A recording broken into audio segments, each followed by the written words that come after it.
একটা বড় দেখে কাতলা মাছের মাথা আনা হয়েছে। দেখে বুঝতেই পারছেন মাথাটা কত বড়।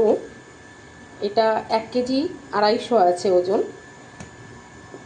এটাকে ভালো করে লবণ হলুদ মাখিয়ে নিচ্ছে। একটু বেশি করেই হলুদ দিয়েছি যাতে আষ্টে গন্ধটা চলে যায়। খুব ভালো করে ধুয়ে নিয়েছি আগে।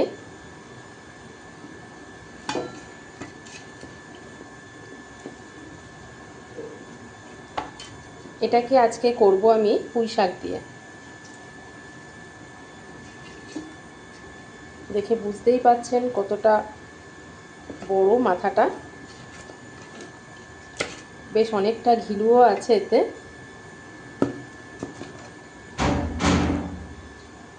এবার মাথাগুলো ভেজে নেব।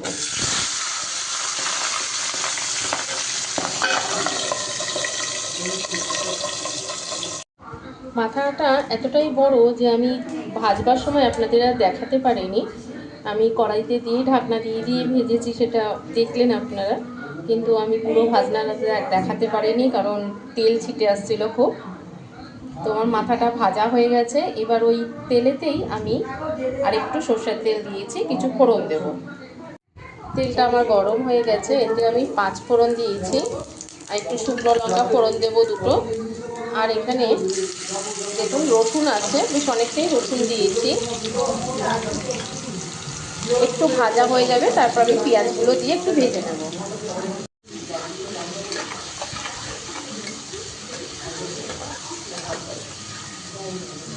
হালকা একটা গন্ধ বেরোচ্ছে সুন্দর রসুন ভাজা। এবার আমি কেটে রাখা পেঁয়াজটা এতে দিয়ে দেবো।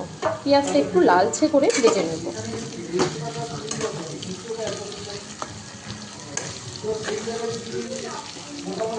পুঁই শাকটাকেও আমি কেটে ধুয়ে নিয়েছি ভালো করে।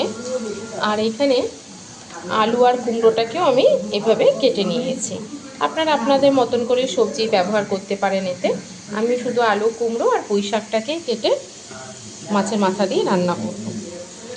এটা বাঙালির ভীষণ প্রিয় খাবার। তো আজকে ছুটি আছে, সবাই বাড়িতেও আছে, তো ভাবলাম এটা করে নিই।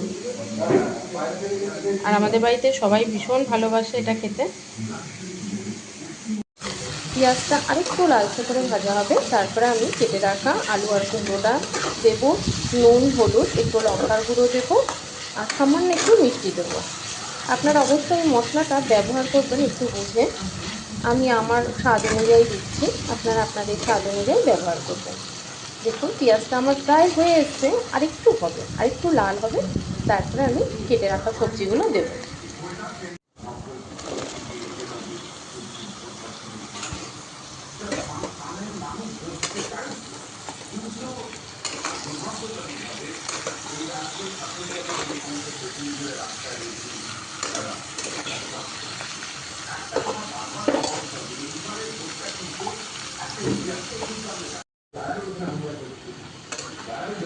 হলুদ লঙ্কার গুঁড়ো লবণ আর সামান্য একটু মিষ্টি দিয়ে ভালো করে মিশিয়ে নেব।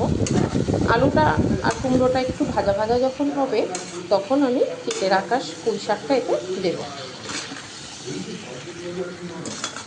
যখন পুঁই শাকটা থেকে জল বেরোতে শুরু করবে, তখন আমি ভেজে রাখা মাছের মাথাটা দেব। মাছের মাথাটা নরম হয়ে গেলে সেটা ভেঙে দিতেও আরও সুবিধা হবে। মাছের মাথাটা টুকরো করে ভাজলে ভালো হতো, কিন্তু টুকরো করে কাটা ছিল না, মাথাটা বাজার থেকেই কেটে আনা হয়েছে। ভিডিওটি ভালো লাগলে অবশ্যই লাইক করবেন, শেয়ার করবেন বন্ধুবান্ধবদের মধ্যে, আর চ্যানেলটি সাবস্ক্রাইব করতে ভুলবেন না। আর কেমন লাগলো রেসিপিটা অবশ্যই কমেন্টে জানাবেন।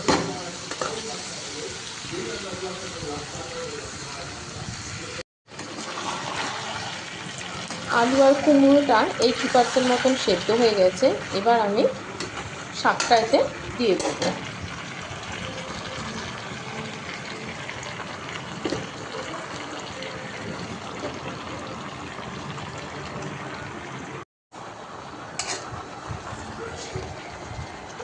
ভালো করে সমস্ত মশলাটা শাকের সঙ্গে মিশিয়ে দিয়েছি।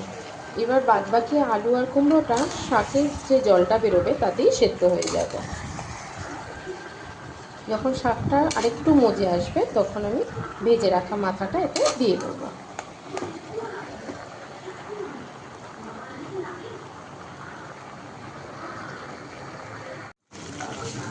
মাথাগুলো দিয়ে দিয়েছি। এবার আস্তে আস্তে নাড়িয়ে মাথাগুলো এর সাথে মিশিয়ে নেব।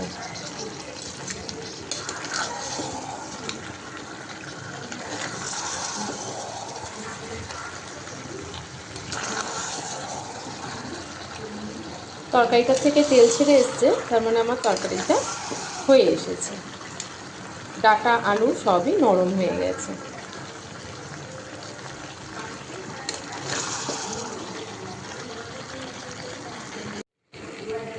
মাছের মাথা দিয়ে পুঁই শাক একদম তৈরি হয়ে গেছে পরিবেশন করার জন্য।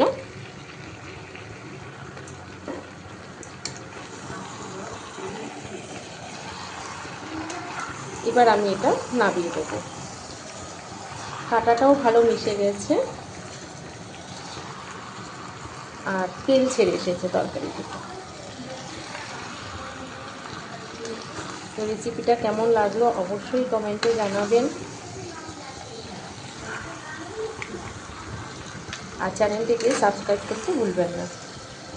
এতক্ষণ সাথে থেকে সম্পূর্ণ ভিডিওটি দেখার জন্য আপনাদেরকে অসংখ্য ধন্যবাদ।